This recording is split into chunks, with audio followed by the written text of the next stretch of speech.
Hello, my name is Dr. Naveed Azam. I'm a consultant gastroenterologist and hepatologist in Bangalore. Today, 28th of July, is designated World Hepatitis Day all over the world. On this occasion, we thought we should bring to you some information about hepatitis that should be important for the general public to take care of their health. The term hepatitis generally means inflammation of the liver.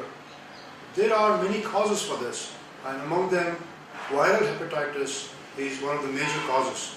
The other causes of hepatitis are alcohol-related liver damage, autoimmune liver disease, and sometimes drug-induced liver disease, including prescribed medicines and sometimes alternative medicines, including Ayurvedic and naturopathy medicines. Generally, when we talk about hepatitis, we mean viral hepatitis. Viral hepatitis affects a lot of people all over the world. In fact, it is thought that about 1/3 of the population of the world suffers from hepatitis B, or at least is infected with it.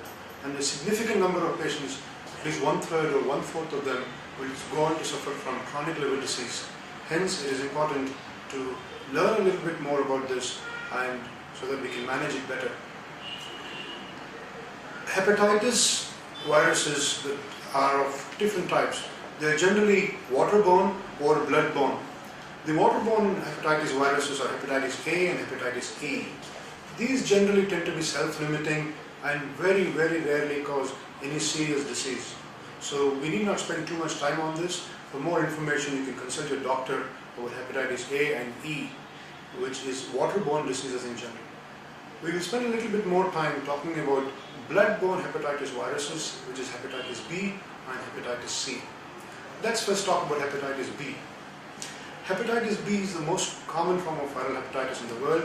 It affects almost 2 billion people on this earth, and unfortunately it affects about 40 million of our fellow citizens in India. Each year we add about 1 million cases of hepatitis B, and we think we lose about 100,000, that is 1 lakh people with hepatitis B related diseases each year in India. So the sad thing is the hepatitis B treatment is quite good nowadays, and it is a preventable disease with vaccination. In spite of this, we see a growing trend and an increasing prevalence. So how can we prevent hepatitis B?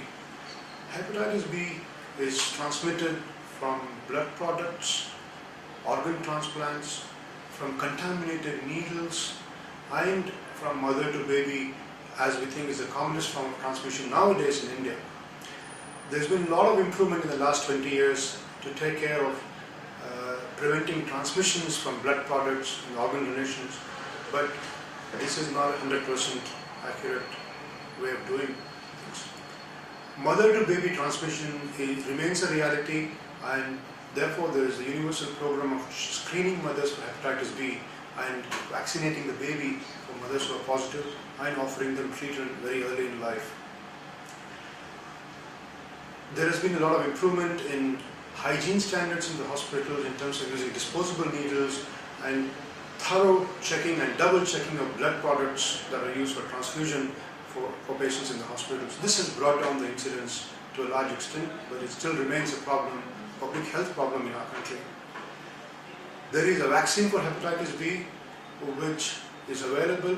It is not part of a universal vaccination program in all countries in the world, although I personally think it should be, but these vaccines are available for children and for adults to prevent the cases of hepatitis B.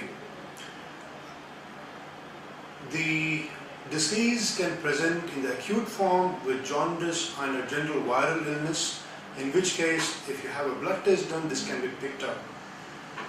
If this is detected in adulthood, then there's a high chance that with a short course of treatment, or even without treatment, your body is capable of fighting this infection and getting rid of it.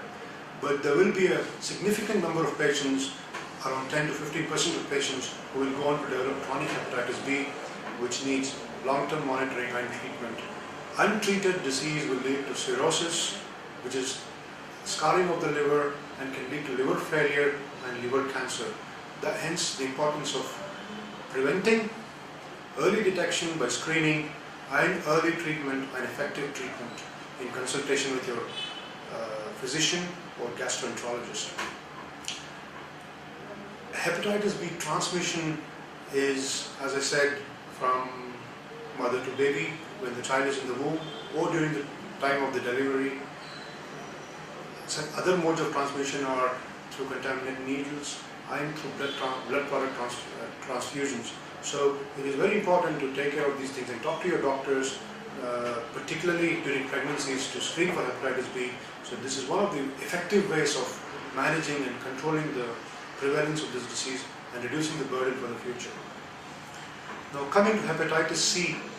Hepatitis C is another form of chronic viral hepatitis which affects a slightly less number of people, but about 1% of the population in our country is affected.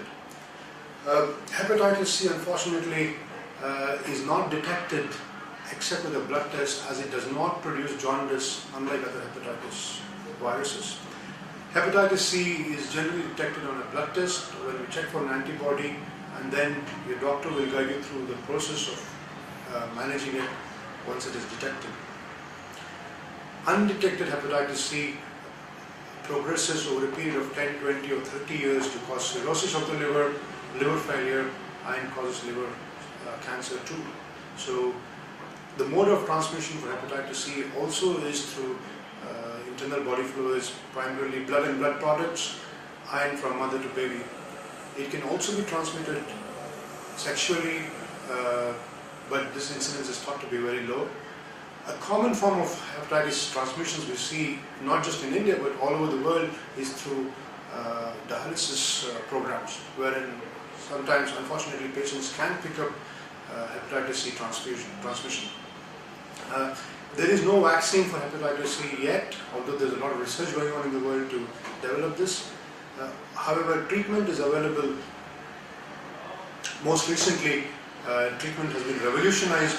Earlier it used to be lots of injection therapies and daily medications for as long as 48 weeks, which is 1 year, or sometimes 72 weeks when treatment wasn't working very well. Nowadays there are newer medicines available for treatment of hepatitis C, which have been launched in America and Europe over 2 or 3 years ago and are available in India as of this year. So on this occasion of World Hepatitis Day, I would simply suggest that anybody who is at risk or anybody who feels that they would like to be screened for hepatitis B and C should consult their doctor and get blood tests done to screen for these conditions. Most of the public will be negative, but given the high prevalence rates in our country, it is advisable to get screened and if it is detected, then this needs to be acted upon in consultation with a liver specialist or a gastroenterologist, wherever you are. Thank you.